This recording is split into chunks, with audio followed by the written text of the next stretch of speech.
Saudações, leitores e seguidores do Instituto Liberal. Eu sou o Lucas Berlanza e este é mais um IL Flash, aquele momento da semana em que a gente elenca os 7 artigos que mais impactaram, que mais fizeram sucesso no nosso site oficial e nas nossas redes sociais. Na última semana não houve IL Flash em função de compromissos que nós assumimos pelo Instituto Liberal fora do Rio e até fora do Brasil. Nós estivemos no Latin American Liberty Forum, no Uruguai. Portanto, nós faremos hoje um episódio que compreende as 2 últimas semanas. E o 7º lugar, portanto, o primeiro artigo a ser comentado hoje é um texto do Luan Esperandio. Se você é de esquerda, deveria odiar o comunismo. O texto é uma republicação de um artigo do Luan, que já tinha sido postado antes, que mostra a opressão de esquerdistas contra esquerdistas. Ou seja, inúmeros casos que aconteceram na história do século XX de facções socialistas sendo perseguidas com brutalidade, de forma bastante opressora, por regimes totalitários de extrema esquerda. É uma ilustração bastante didática e cruenta da periculosidade desses regimes. Por falar em autoritarismo, essa expressão e essa ideia têm sido associadas constantemente aos nossos ministros da Suprema Corte no Brasil. E é sobre um deles, em uma medida tomada por um deles, o artigo da coluna Judiciário em Foco, a toga a serviço do loteamento de estatais. Diz-nos o texto que numa semana que foi marcada pelo caos na segurança pública no Rio Grande do Norte, que o governo Lula dá de ombros, segundo o texto, outra vedete do noticiário foi a decisão monocrática do ministro Ricardo Lewandowski, que, mediante uma canetada de final de expediente, ceifou o fruto de árduos esforços em prol da profissionalização na gestão de estatais.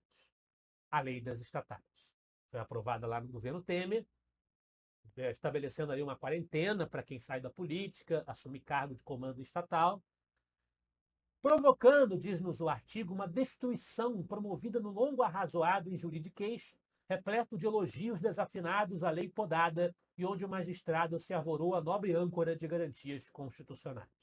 Ela faz uma análise da decisão do Lewandowski, podando a lei, enfraquecendo a lei das estatais.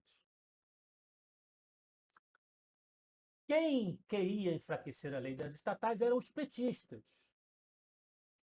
E é uma crítica aos petistas, principalmente, o texto do Alex Pipkin, presumivelmente irracionais.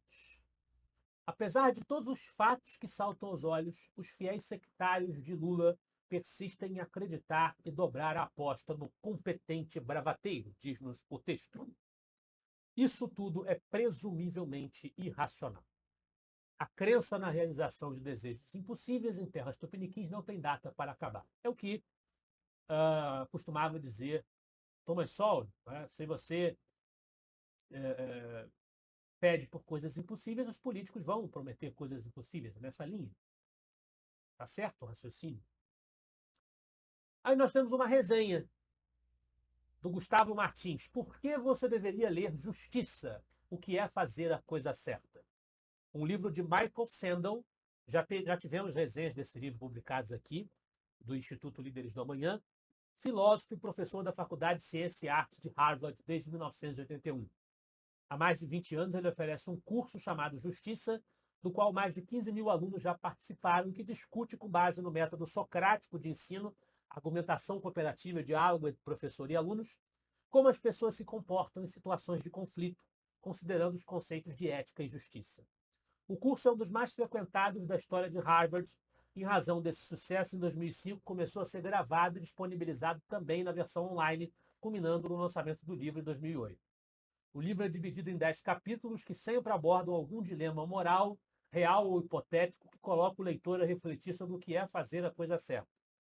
Esse método se baseia na reflexão de teorias filosóficas de pensadores como Aristóteles, Jeremy Bentham, Immanuel Kant e John Rawls, com a finalidade de ponderar sobre possíveis soluções para conflitos que angustiam a natureza humana e a vida em sociedade. Ele traz uma resenha dessa obra que, obviamente, como o liberalismo tem muita interface com a discussão ética, muitos desses autores citados são liberais de diferentes vertentes, tem muito a ver com os temas que nos interessam. E para a formação de lideranças, que é o escopo do Instituto Líderes do Amanhã.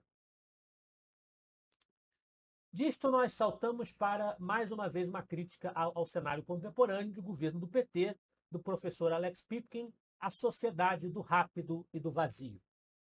Diz-nos ele, a radiografia do momento é, para dizer o mínimo, tenebrosa. Tudo virou papo e discussão de bar. O imbróglio é que nem mais no bar, com todas as características pertinentes a esse tipo de conversa, é crível explorar alguma coisa que escape da superficialidade, da casca e das certezas de pessoas que definitivamente pouco conhecem sobre os temas a respeito dos quais dissertam. Construiu-se uma sociedade oca e radicalmente dividida, fundamentada numa estratégia de soma zero. De um lado, aqueles poderosos que têm, que por definição são inimigos de todos aqueles que não têm. Guerra certeira. Nessa tragédia sem heróis salvadores, sempre triunfarão os achismos e as sedutoras verdades daqueles que trivialmente sinalizam virtudes, não importando quais sejam tais virtudes. De volta a uma análise crítica de uma obra, não é uma resenha exatamente, mas parte de um livro clássico do pensamento brasileiro, um texto de minha autoria, Casagrande e Senzala, o injustiçado Gilberto Freire. Esse texto foi publicado no último dia 15 de março, é uma republicação de um texto antigo meu, mas ele foi republicado no Instituto Liberal pela primeira vez, porque no último dia 15 de março nasceu o escritor, poeta, pintor, intérprete no Brasil e outras coisas mais, extremamente versátil, Gilberto Freire, nascido em 1900 e falecido em 1987. O Gil Casagrande Senzala é a sua obra mais famosa, e ele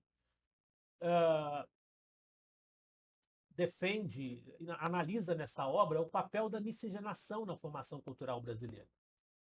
Infelizmente, os intelectuais, principalmente os esquerdistas, marxistas, de toda sorte, apesar de o nome de Gilberto Freire ser hoje um nome praticamente inquestionável nas humanidades e estudos sociais no Brasil, mesmo sendo um anticomunista, o que é muito raro e muito difícil de acontecer, ele vem sendo apontado como racista ou defensor de uma hipotética democracia racial em que as etnias conviveriam na história brasileira em plena paz, sem nenhuma dominação, a escravidão seria pintada com tintas edênicas, como se fosse paradisíaca, que passa muito, mas muito longe de ser o que se vê em Casagrande e Senzala.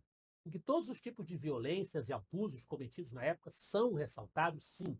Não existe um desenho idílico da escravidão colonial na obra de Freire. O que existe, como eu já disse, é uma ênfase ao peso, à importância da miscigenação. Que qualquer um que seja inimigo do racismo deveria considerar um mérito tanto da sua obra quanto da formação cultural brasileira.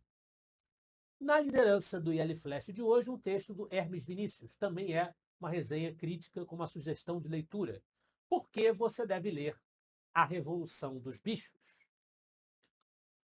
Diz-nos o texto que Eric Arthur Blair, popularmente conhecido pelo pseudônimo George Orwell, nasceu em 1903 na Índia, conquistando uma bolsa de estudos no importante colégio na Inglaterra, o Eton College, onde estudou de 1917 a 21.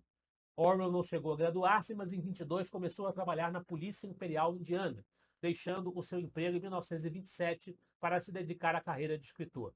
A sua primeira obra, de 1933, foi Na Pior em Paris e Londres, mas os seus escritos mais famosos são os romances 1984, lançado em 49, e A Revolução dos Bichos, de 1945, que é o livro citado nesse texto. É uma crítica aos regimes totalitários que cercavam a Europa do século XX e narra a revolta dos animais de uma fazenda contra os seus donos. A fazenda Granja do Solar, onde o dono, o Sr. Jones, tratava os animais de forma precária, esquecia de dar comida, e aí os animais se revoltam e tomam o poder, os porcos passam a ser a autoridade maior, num regime coletivista que rapidamente faz com que os porcos se tornem ditadores e não sejam nem um pouco melhores do que os donos da fazenda. É uma coisa que a gente vê muito bem quando a gente analisa esses regimes revolucionários de esquerda. Esse foi o nosso IL Flash de hoje. Eu espero que vocês gostem dos artigos e dos debates proporcionados pelo Instituto Liberal. Semana que vem estaremos de volta. Afinal de contas, para nós, você é a parte mais importante da sociedade. Até a próxima.